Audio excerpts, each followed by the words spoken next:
ভাবে পড়াশোনার সাথে অ্যাটাচ আছে। আমরা ক্লাস 8 এ প্রত্যেকটা বিষয়ে, শুধু আমার সাবজেক্ট না, প্রত্যেকটা বিষয়ে ধারাবাহিকভাবে শেষ করার চেষ্টা করছি। সিলেবাস অনুযায়ী, সেমিস্টার অনুযায়ী, টিউটোরিয়াল অনুযায়ী কিন্তু আমাদের এই কার্যক্রমগুলো চলছে। সুতরাং তোমরাও যদি আমাদের সাথে অ্যাটাচ থেকে এই কার্যক্রমগুলো অনুসরণ করো, এই কার্যক্রমগুলো যুক্ত থাকো, তাহলে কিন্তু আশা করি তোমাদের পড়াশোনাটাও কিন্তু এগিয়ে যাবে। যাই হোক, আমরা ত্রয়োদশ অধ্যায় নিয়ে আলোচনা করছিলাম, অষ্টম শ্রেণী। ত্রয়োদশ অধ্যায়ে বিভিন্ন সংস্থা সম্পর্কে আলোচনা করা হয়েছে, তাই না? তো সংস্থাগুলোকে আমরা এই অধ্যায়ে কয় ভাগে ভাগ করতে দেখেছি? সংস্থাগুলোকে আমরা এই অধ্যায়ে কয় ভাগে ভাগ করতে দেখেছি? দুই ভাগ। यस, দুই ভাগ। এক হচ্ছে আঞ্চলিক সংস্থা, আর একটাকে বলছি আমরা আন্তর্জাতিক সংস্থা। এক হচ্ছে আঞ্চলিক সংস্থা, আর একটাকে আমরা বলছি আন্তর্জাতিক সংস্থা। এই সংস্থাগুলো আমাদেরকে নানাভাবে সাহায্য সহযোগিতা করে।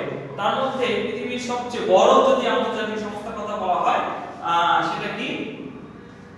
ইউনাইটেড নেশনস বা জাতিসংঘ। ইউনাইটেড নেশনস বা জাতিসংঘ। এই জাতিসংঘের আবার সেক্টর ওয়াইজ কিছু সংস্থা আছে। জাতিসংঘের আবার সেক্টর ওয়াইজ, যেমন স্বাস্থ্যের জন্য কি WHO, খাদ্যের জন্য কি FAO, জনসংখ্যার জন্য কি UNFPA। তো আমরা এই সেক্টর ওয়াইজ সংস্থাগুলো নিয়ে আলোচনা করছিলাম। তো তেমনি একটি সেক্টর হচ্ছে যেটা জনসংখ্যা নিয়ে কাজ করে, UNFPA, তাই না? এটার কাজ হচ্ছে জনসংখ্যা সম্পর্কিত। মূল বিষয়টা কি? জনসংখ্যা।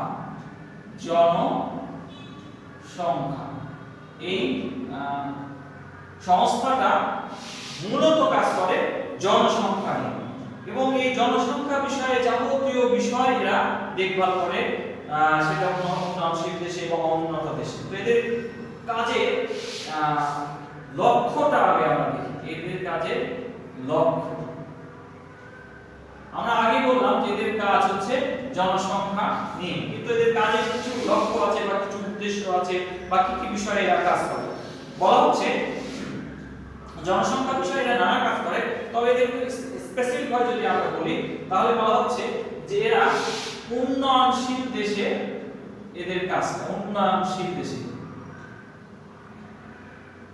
উন্নয়নশীল দেশগুলোতে এরা জনসংখ্যা নিয়ে কাজ করে। কোন ধরনের দেশগুলোতে? উন্নয়নশীল দেশগুলো। উন্নয়নশীল বলতে কোন দেশগুলোকে বোঝায়? আমরা জানি যে যেসব দেশগুলো তাদের কার্যক্রমের মাধ্যমে প্রতীয়মান করেছে যে তারা অনুন্নত দেশ থেকে বেরিয়ে এসে উন্নত দেশের কাতারে যেতে চায়, অর্থাৎ তারা এমন প্রোগ্রাম নিয়েছে যে প্রোগ্রামগুলো তাদেরকে উন্নত দেশের দিকে ধাবিত করছে। ধাবিত করছে মানে চলে যাচ্ছে না, মানে দে আর ট্রাইং देयर বেস্ট। আচ্ছা, তারপরে বলা হচ্ছে উন্নত দেশের জনসংখ্যা সমস্যা নিয়ে এরা কাজ করে।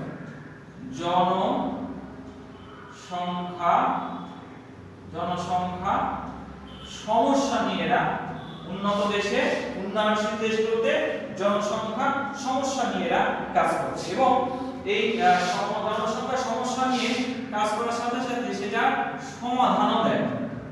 সমাধান অর্থাৎ জনসংখ্যা সমস্যা নিয়ে কিছু কাজ করে, জনসংখ্যা সমস্যাটা কেমন কি এটা করতে গেছে সমাধানও তারা দেয়, অর্থাৎ এমন কোন স্টেপ নিতে সাহায্য করে যে স্টেপগুলো এই পপুলেশন প্রবলেমটা রিডিউস করে। এরকম কিছু কিছু মেকানিজম তারা শো করে, অর্থাৎ জনসংখ্যা নিয়ে কাজ করছে, জনসংখ্যা সমস্যা নিয়ে কাজ করছে, এবং সেই জনসংখ্যা সমস্যা সমাধানের উপায় দিচ্ছে। এজন্য তারা প্রয়োজনীয় পরামর্শ দেয়। প্রয়োজনীয় পরামর্শ দেয়। প্রয়োজনীয় পরামর্শ দেয়। যেমন ধরো যে সোফার বাংলাদেশ একটা ওভার পপুলেটেড কান্ট্রি। তো এই ওভার পপুলেটেড কান্ট্রিতে main problem you can say that population problem, তাই না? এখন এটা প্রবলেম বলে আমরা চুপ করে বসে থাকলাম, এর তো সলিউশন আসবে না। তো কি করে যে এটা আইডেন্টিফাই করেছে যে population overpopulation is the big problem of our country, but how we can overcome this problem, তাই না? এর তো একটা সলিউশন দরকার। এই সলিউশনটা তারা হিসেবে এরা পরামর্শ দিচ্ছে যে আমরা যদি জনগণকে শিক্ষিত করতে পারি তাহলে we can overcome this problem. One kind of advice, one kind of suggestion, এই ধরনের পরামর্শ তারা, অনেক পরামর্শ তারা, আমি একটা एग्जांपल হিসেবে দিলাম যে এই রকম পরামর্শ তারা দেয়। আচ্ছা, শুধু পরামর্শ দিয়ে ক্ষান্ত থাকে না, তারা কি করে সহায়তা করে। কেমন সহায়তা করে? যে এই যে বলছি যে শিক্ষাটা যদি বাড়ানো যায় তাহলে ওভার পপুলেশন প্রবলেমটা সমাধান হতে পারে। তো how we can manage education, তখন দেখো এরা এনজিওর মাধ্যমে এক সময় শিক্ষাটা চালু করেছিল, তারপরে বিভিন্ন স্কুলে আর্থিক প্রণোদনা, খাবার টাবার এগুলোর ব্যবস্থা করে শিক্ষার্থীদের আগ্রহ করেছে। এইরকম তারা সহায়তা দেয় বা পরামর্শ দেয় যে এই স্টেপগুলো নিলে তারা হচ্ছে জনসংখ্যার সমস্যাটা সমাধান করতে পারে। এই সহায়তা নিয়ে কি করে ওই দেশের সরকারগুলো, বলা হচ্ছে যে নীতি প্রণয়ন করে। নীতি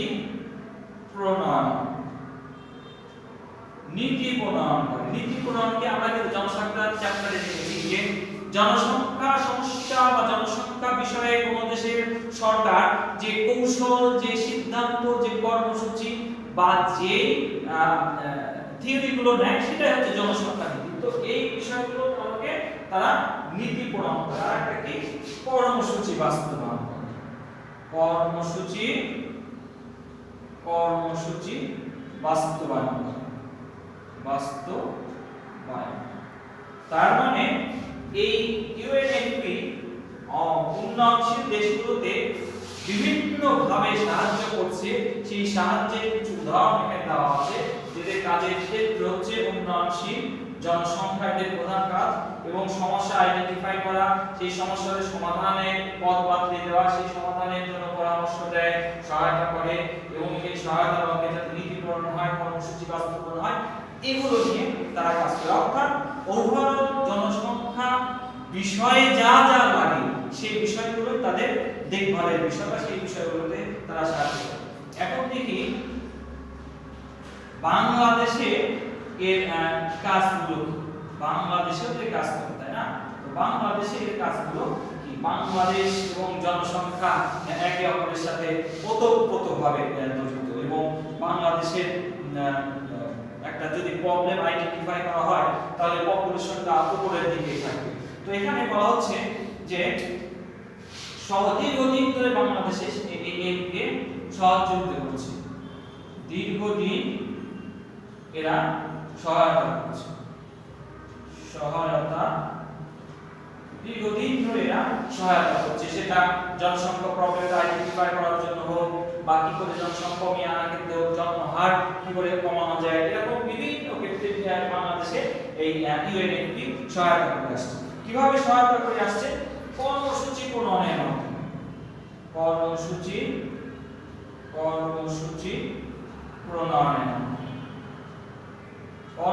প্রণয়নের মাধ্যমে তারাই সহায়তা করছে।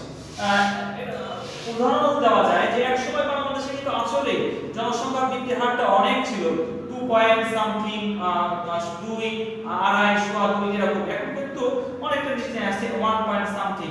তো এটা কিভাবে আকাশ থেকে তো আর করা হয় না। এক হচ্ছে শিক্ষা ব্যবস্থার উন্নয়নের জন্য তারা পরামর্শ দিচ্ছে, সহায়তা করছে। আরেকটা হচ্ছে কি যে এই ফ্যামিলি প্ল্যানিং প্রোগ্রামটাকে তারা খুব সহজভাবে মানুষের কাছে নিয়ে যেতে পৌঁছে গেছে, যে what is the benefit of small family, what is the demerits of large family, if we reduce our family member, what kind of benefit we can enjoy, এই বিষয়গুলোকে তারা জনগণের সামনে খুব সিম্পলি, খুব ক্যাজুয়ালি তুলে ধরতে পেরেছে। এবং তুলে ধরতে পেরেছে তারা কিন্তু তুলে ধরতে পারে, তারা কৌশলটা বলে দিয়েছে, তারা উপায়গুলো বলে দিয়েছে।